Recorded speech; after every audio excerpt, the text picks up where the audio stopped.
and controlling the people. You had a ship full of African men, women, and children who were at the mercy of the captain and all the sailors on that crew. And those men could have sex with anybody they wanted to.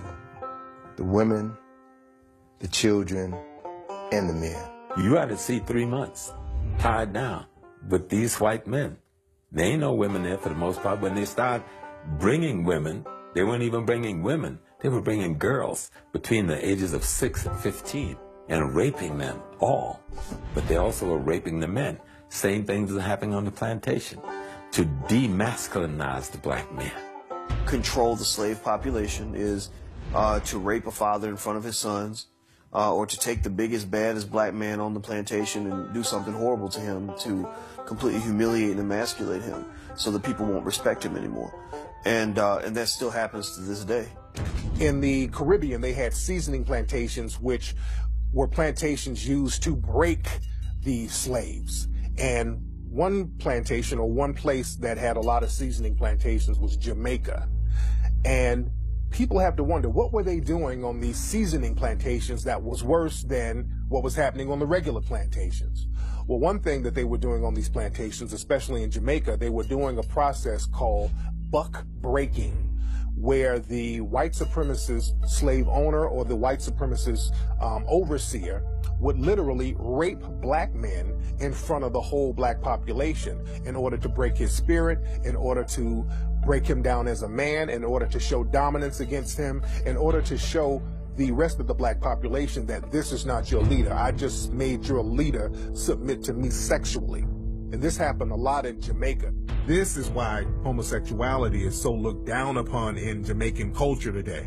And it was a way primarily of cutting down those who would rebel.